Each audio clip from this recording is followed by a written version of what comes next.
Mugdha D. Singhvi is the founder of Kraft Your Mind. They're an organization guiding people towards emotional and mental well-being. Welcome to the show, Mugdha.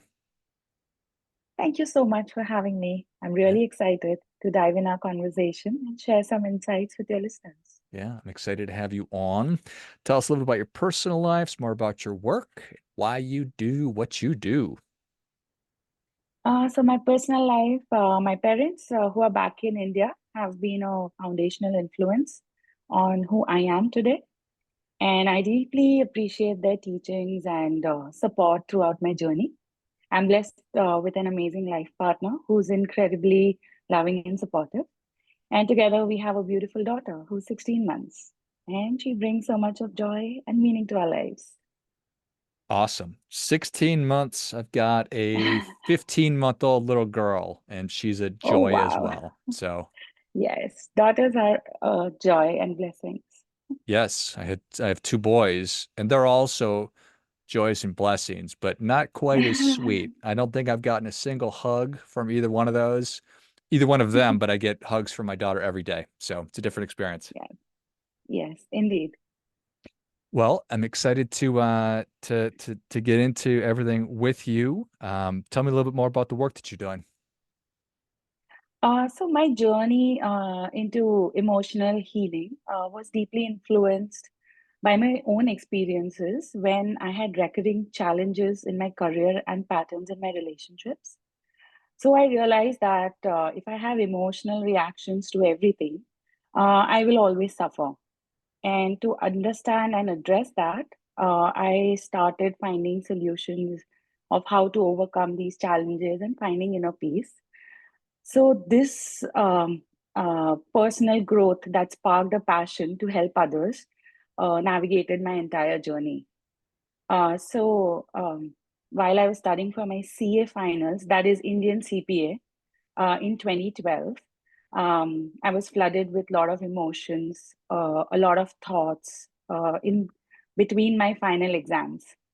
And I was like, should I study? Should I look into these? Because it was very confusing where to go, what to do, how to seek help from somebody.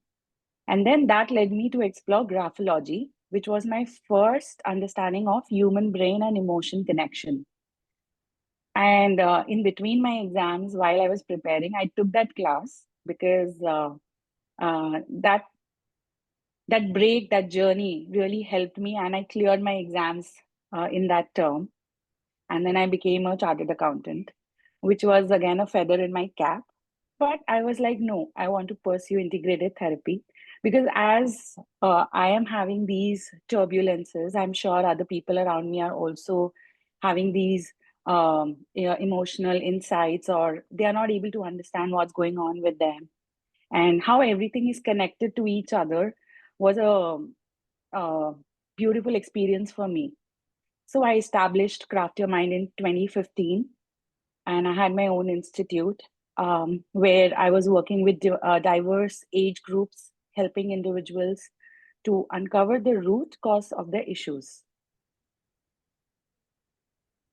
I appreciate that. So I was just thinking earlier today, I was thinking about how I do so many things I do because of the way that I feel. But I also Yes. know that it's good to feel feelings, but it's also good to act based on my logic and my reasoning, and how that's not an easy thing to do. Yeah. Um, so we have two parts in our brain, right? Right and left. One is logical, one is creative. So the more we think logically or we do mechanically, okay, uh, it just becomes a pattern or it becomes a habit. But when we need to break that habit or we need to restore something, we have to start using our creative brain, our right brain, and where the emotions come into place. So, in order to change anything that has become logical or something that is not working for you, you need to go to the root, change your belief system, change your actions and your choices. It seems like a, uh, Why is that so hard? Um, okay, so when you learn driving, initially when you're driving, um, how do you drive? Really You are a well. little scared. You're a little scared. Oh, will I Sure. be driving straight to my destination or not? You are very careful. You look left, right, you give your proper signals and everything. But down the line, when it's 2, 3 years, you can just drive while doing 10 other things as well. So that has become your habit. That has become something which is automatic for you now. So if you just have in mind, okay, I have to reach my office, I need to reach my child's school, college, or whatever. So even while thinking or doing 10 other things, you will reach your destination safely. So that is what happens when you become automatic on something. But to learn or to unlearn something initially, it takes a lot of efforts because it's changing your perceptions. It's triggering a lot of emotions that might have been around it or saved, and you were not really aware of it. So addressing them, opening your wounds and healing them is difficult. That's why that journey is called a journey to healing. So how do I know if there's a problem? Good question. There's a problem when you are in the same cycle, same pattern of something. You are unable to get out or get solutions to certain things which you really want to change. Uh, you really accept, okay, that's my destiny or fate. Somewhere you're not manifesting what you want to manifest, and you're circling around certain things in your life. That is an indication where you really need to start. The second one is when you have some illness or you are storing in a lot of baggage in your life. That's when you know, okay, it's time to release and then replenish yourself. So I'm just not getting the life that I want. Things aren't going my way. I don't feel good. I feel like it's a slog. I'm struggling. Life is not good. It's hard. It's painful. So say, okay, Yes. there's something going on here. I need to start addressing these issues. What is, for lack of a better term, the work? How do I start exploring or looking around? The first thing is taking responsibility of oneself, making that choice, okay, I want to change, being in that awareness. And once you decide, okay, this is my life, but I need to change, I want to go somewhere else, that's the first step anybody can take. And you start today. And once you have taken that decision, once you have taken your responsibility, the second stage is how you feel and how you treat yourself internally is mirrored externally in your external experiences with the people around you, with the patterns that are repeating. So, changing your self talk. That is the second one. And the third one is journaling. So, these three things are the basic things that I would recommend anybody. And once you are there, then it's a cakewalk to change your journey, to change your choices and make your life better. So I accept responsibility for my life, for the way that I'm Yes, thinking and feeling about things, and make the decision that I'm, yes, I'm going to start doing this now, today. yes, And then it's step number two is being really aware of how it is that I'm treating myself and talking to myself. Because I yes, think that probably we're really, really, really hard on ourselves more often than probably anybody else. And then correct. it's writing, which I think about thinking about what I'm thinking about. That's really my process of, Yes, of, of journaling. yes. So journaling is basically, when you're writing down everything, you're not overthinking that. Once it's on the paper, your thoughts end. And that's when you realize, okay, whatever I'm thinking may not be true for me or may not be my reality. So why waste time on that? So writing is a very important habit a person can fit in their regular schedule because You can release, you can journal, you can manifest everything through writing, basically. So journaling is indeed the best. It's interesting that it's so much more powerful than simply speaking. Yes, it is. Because when you speak, you might just connect 10 other things in that journey and you forget your destination. But when you write, you know what you want, you know where you want to go to. It's very specific. And it can shift your focus from what is lacking or what is negative into what is positive, and it enhances your overall happiness and perspective in life. Do I need to use a writing instrument and a piece of a pencil or a pen and paper, or can I do it on a keyboard? Does that matter? The best way to journal is a pen and a paper. Any pen, any paper works, but write it down, not type it. Uh, your index finger and your thumb specifically are connected to your brain so when you write down something, it directs your brain to that direction, and that is how your brain knows what you are doing. It's in the present. Hmm, interesting. So, is the idea that I sit down in a quiet place where I have some time with my pen and paper and I'm thinking about what I'm thinking about and I just let it be written out, that my subconscious or my conscious is going to be directing me to where it ought to be focused, to where these problems are? Um, so you can journal wherever you are sitting. If it's a quiet place, it's better so that you're focused. Initially, when you're journaling, you're just writing your thoughts to understand what are you thinking about yourself and other people. And once you have understood that, then you can channelize it into either releasing it. So releasing means that you're not accumulating anything which you don't need inside of you. And manifestation means that you want to refill yourself with the choice of life that you want. So that is the second step of journaling. Say the last part again, the second step of journaling.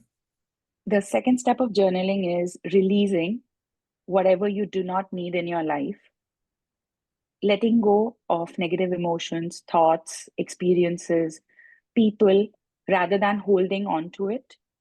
And manifestation is choosing the life of your choice. So you can think of it as a cup where you have some water and you are either spilling that water out or you are filling that cup with fresh water in such a manner that the old is deleted and you just have fresh water in that cup. I think that that's excellent. So releasing and letting go. Yes. Are there common, we all have our own unique lived experience. Are there common challenges that many of us face? What are some of the things you see over and over again? Some of the recurring challenges that I have seen in people are money matters. I want to earn so much, I'm not able to. I want to marry such and such person, but I'm not able to. Um, Everybody around me is blaming me or is not helping me succeed. That is basically blaming other people for not able to achieve your life targets. And a very simple one is feeling irritated when people don't do as you say. It's a very common thing in a lot of people around us. And so when I'm feeling that way, when I'm feeling like I'm a victim, nobody's listening to me, I'm not getting what I want, and it's everybody else's fault except for mine, I sit down and I start writing about that. Yes, you do. You start writing about it, of how you are feeling, how somebody made you feel, what are the things that is continuously bothering you at that moment. And then you reread that after writing it. And once you're doing that, you yourself will be uh, in a shock that, oh, this is what I'm really thinking. And that's when you make a choice that, okay, no, this is not what I want. So it's sitting down with the intention of putting onto the page what I'm feeling. And once I've Correct. done that, then I can allow the rational side of my brain to say, George, what are you doing? This is, it's not your mom's fault. It's not your grandpa's fault. It's not your neighbor's fault. You're the one who's not doing this or who is doing this stuff, and you're the one who's responsible. Correct. Yes.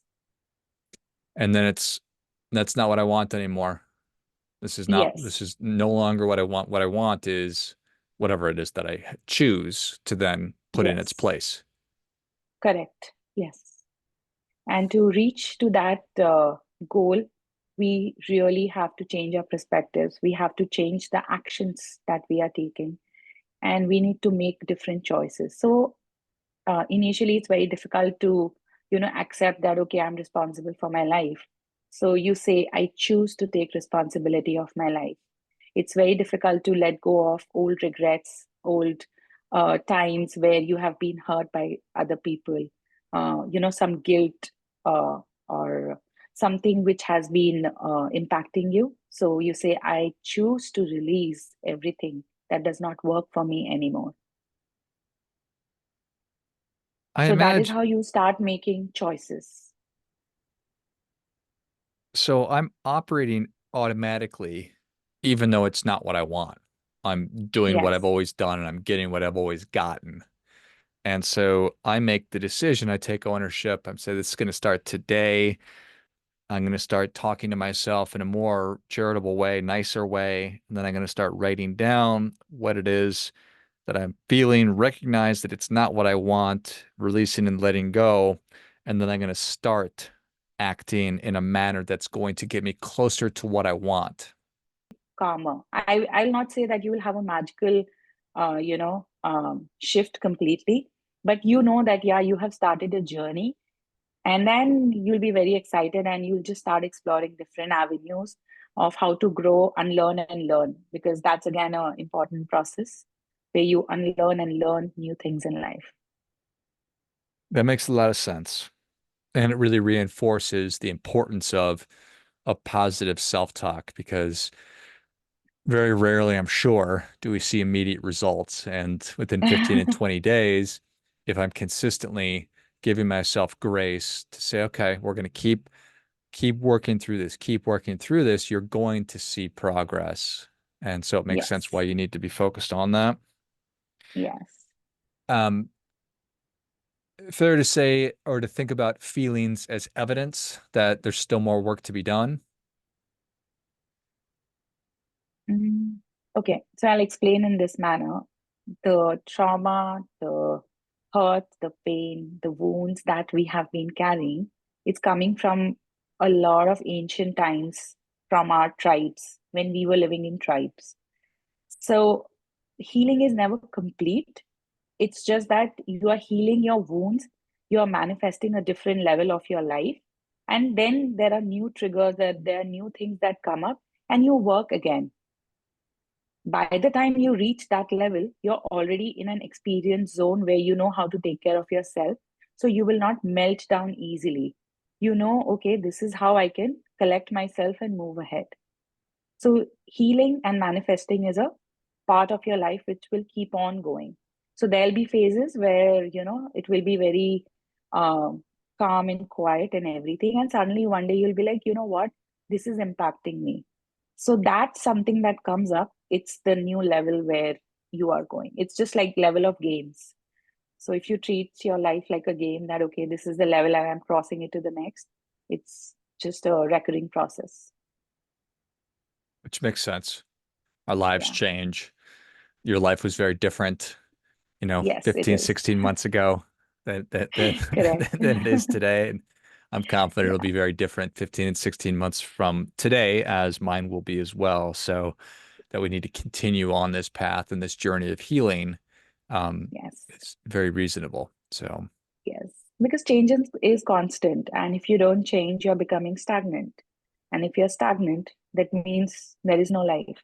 Life means growth, change. It'd be a river, not a swamp. Correct. Yes. Yeah, love it. Well, Magda, thank you so much for coming on. Where can people learn more about you? How can they engage with you? So I have a Instagram page that's Craft Your Mind LLC. It's KRAFTURMIND LLC. They can contact me on my email ID. That is mugdachindalia@gmail.com.